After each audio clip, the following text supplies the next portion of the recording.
The roar of men, not singing, not cheering, screaming, until their voices break. The shriek of war horses thrashing in panic. The metallic stench of blood clinging to your tongue. Mud mixed with gore sucking at your boots. This is not a duel. It is not chivalry. It is chaos, slaughter, and suffocation. Welcome to the medieval battlefield. Here, you wouldn't last 30 seconds.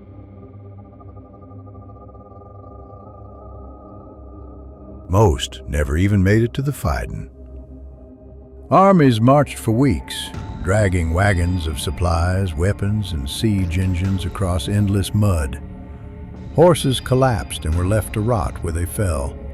Men froze in snow or roasted in heat long before they saw the enemy. And then there was disease. The bloody flux, dysentery, turned rivers of men into rivers of filth.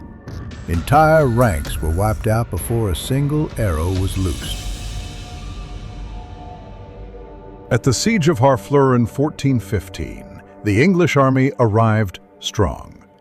By the time they left, dysentery had hollowed them out. Chroniclers say soldiers were too weak to stand, collapsing in their own waste. Henry V pressed onward anyway, dragging sick men into the next fight, Agincourt. By the time you stood in line for battle, you were already exhausted, malnourished, and half dead. And then the horns blew. A medieval battle was louder than hell. Trumpets, drums, war cries, prayers shouted into the void.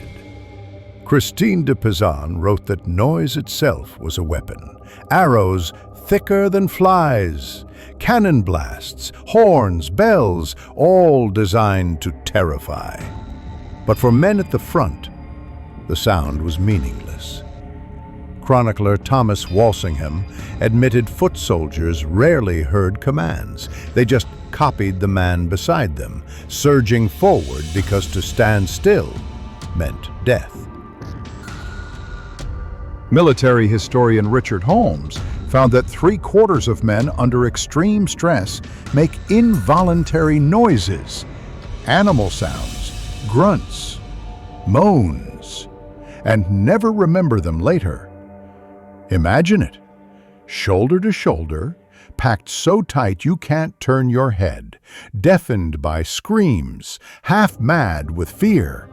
And then, the wall of men in front of you moves.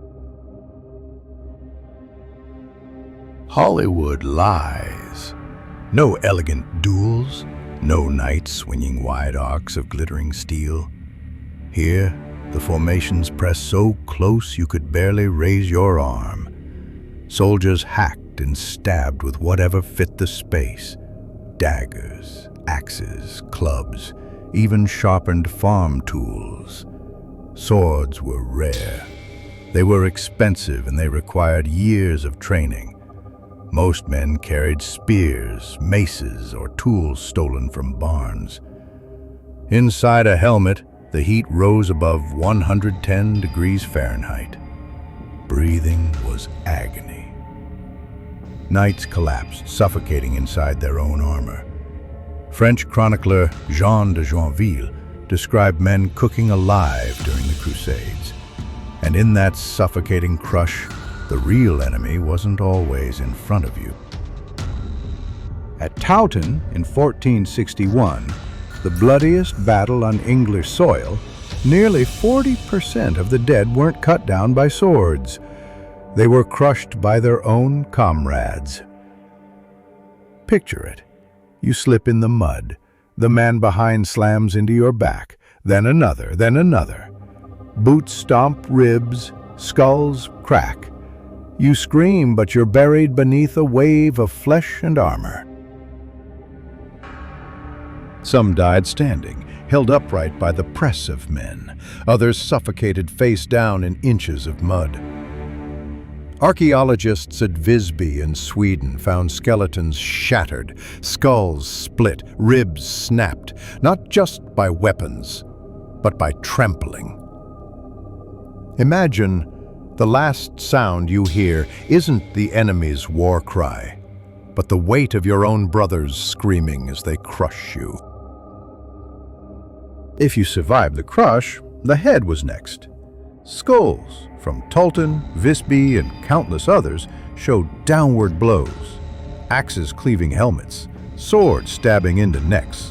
One study found 27 out of 28 skulls carried fatal head wounds.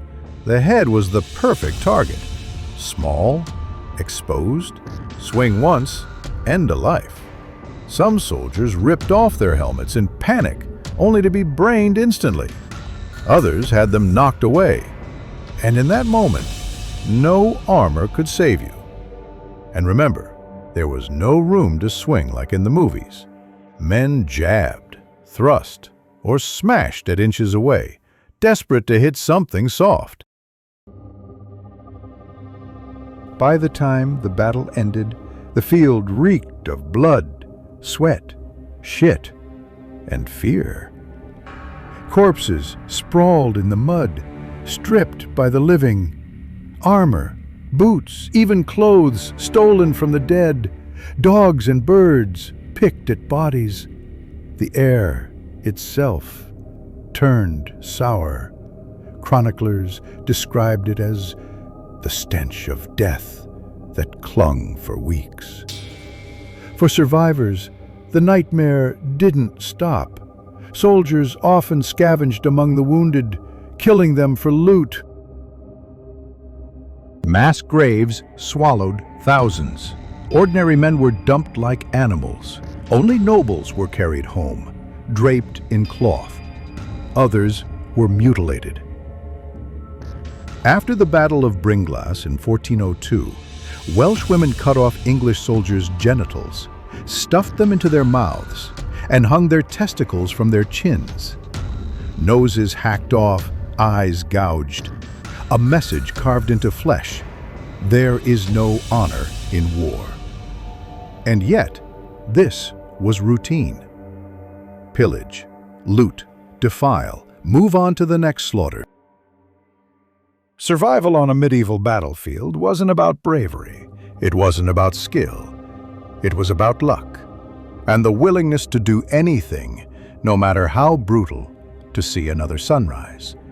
So the next time you picture a knight in shining armor, remember this: inside his gleaming steel, he is choking, panicking, and drowning in a tide of men and mud. Chivalry was a story told by poets. The battlefield was hell, and if you had been there, you'd already be dead.